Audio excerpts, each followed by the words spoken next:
கடவுளுடன் காலை வணக்கம். புனித லூக்கா எழுதிய நற்செய்தி 1ஆம் அதிகாரம் 67 முதல் 79 வரை உள்ள இறை வார்த்தைகள். அக்காலத்தில் திருமுழுக்கு யோவான் தந்தை சக்கரியா தூய ஆவியால் ஆட்கொள்ளப்பட்டு உரைத்த இறைவாக்கு: இஸ்ரவேலின் கடவுளாகிய ஆண்டவரை போற்றுவோம், ஏனெனில் அவர் தம் மக்களை தேடி வந்து விடுவித்தருளினார். தம் தூய இறைவாக்கினர் வாயினால் தொடக்க முதல் அவர் மொழிந்தபடியே அவர் தம் ஊழியராகிய தாவீதின் குடும்பத்தில் வல்லமை உடைய மீட்பர் ஒருவர் நமக்காக தோன்றச் செய்தார். நம் பகைவரிடமிருந்தும் நம்மை வெறுப்போர் அனைவரின் பிடியிலிருந்தும் நம்மை மீட்பார்.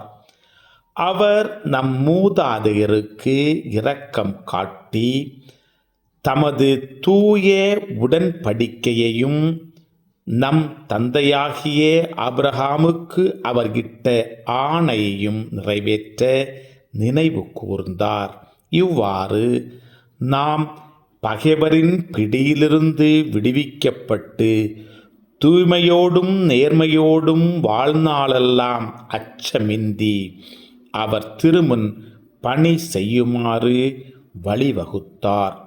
குழந்தாய், நீ உன்னத கடவுளின் இறைவாக்கினர் எனப்படுவாய், ஏனெனில் பாவ மன்னிப்பால் வரும் மீட்பை அவர் தம் மக்களுக்கு அறிவித்து ஆண்டவருக்கான வழியை செம்மைப்படுத்த அவர் முன்னே செல்வாய். இருளிலும் இறப்பின் பிடியிலும் இருப்போருக்கு ஒளி தரவும் நம்முடைய கால்களை அமைதி வழியாய் நடக்கச் செய்யவும் நம் கடவுளின் பரிவுள்ளத்தாலும் இரக்கத்தாலும் விண்ணகத்திலிருந்து விடியல் நம்மை தேடி வருகிறது. கிறிஸ்துவின் நற்செய்தி. இந்த நாள் இனிய நாளாக அமைய வாழ்த்துக்கள். பல பல பல புதுமைகள், பெருமைகள், இனிமைகள் இறங்கிய நல்ல நாள், ஒரு நல்ல நாள், நம் தேவன் தந்த நாள். இது நல்ல நாள், ஒரு நல்ல நாள், நம் தேவன் தந்த நாள்.